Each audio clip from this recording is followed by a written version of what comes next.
South Carolina, North Carolina. I know that's Oh, one people are interested in. Yeah.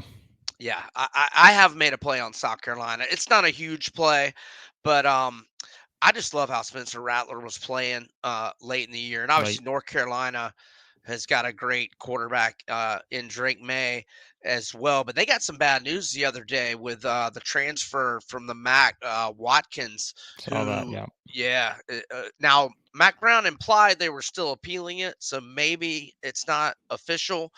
But yeah, I like in general. Anytime it's SEC, ACC, I think you're going to hit a very high percentage, especially if it's a tight, line like this. Right. If you go SEC, especially when you're getting a few points, and so it looks like there's a couple of offshores are at 3. Most books are still at 2.5.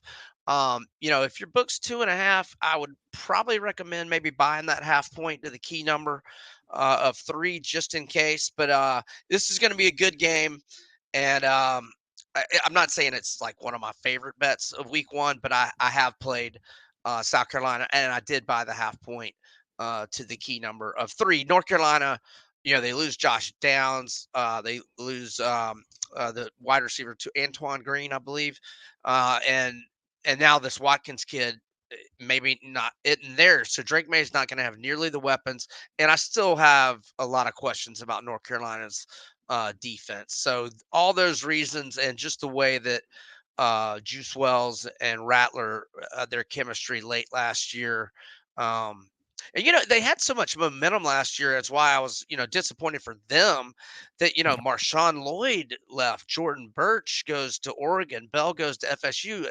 Somebody that finished the season so strong, wouldn't think have 3 of their best players take off. Although I get it for Bell because he did not get enough touches last year. But Yeah. um, oh, one last thing, to carry on Joyner, get the guy the ball, man. I don't care if you play him at running back, quarterback, wide receiver, wherever the hell you want to It's play him. going. Get to carry on Joyner some touches. He was the MVP of the Mayo Bowl against the Tar Heels 2 years ago. Yeah. Not many touches. What was it last year? They had 12 carries, 56 yards, something. Yeah, I'm pulling it up here now. So get the man some touches, like you said. Certainly someone. And look, I think the interesting thing with South Carolina, and I think this is why I've seen a lot of different opinions on them. Um, Beamer has pointed out time and time again. It seems like he said, "Look, we got 38 new players on this roster. We expect to play true freshmen at pretty much every position at some point in the season, which, that can be a little, I don't think he's going to, I think Spencer Rattler's probably okay for the time being, but it's just, I think making it clear that he is very interested to see what he has in this roster because there's a lot of new faces. And that's why I think South Carolina is one of those teams that some people may have a hard time getting a read on early in the Yeah. season. But like you said, there's a lot of potential there, though, with them for sure when you look at the roster. Yeah, I think it might be the most difficult read in the conference. Maybe. I mean, because at running back and on the O line and D line, I have some questions, but where they're good, they're real good. Yeah. Especially, I mean, Rattler. I mean, nobody in country was playing better than him the last 3 or 4 games last year. And then I know it doesn't get a lot of mention, but they got the best special teams in the country. Oh, yeah. Yeah, Phil Steele's national unit rankings has them the uno in the special teams. Beamer ball. Yeah, and I think the secondary and wide receiver are elite, but there are some question marks. I think they are a tough, and yet it's a pass for me on their win total. Yeah, because consistency too, like you said, that was something where they go and Beamer's pointed this out a lot.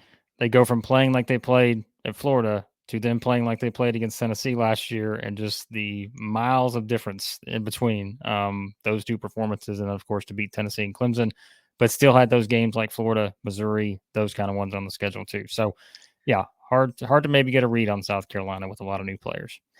Here's the difference in those two performances. So they were +8 at Florida, and they lose by 32. So they lose by 24 to the point spread. They were +22 at home to Tennessee, and they win by 25. So they were +47 to the point Wow, spread wow. 1 week later. So yeah, that is night and day for sure.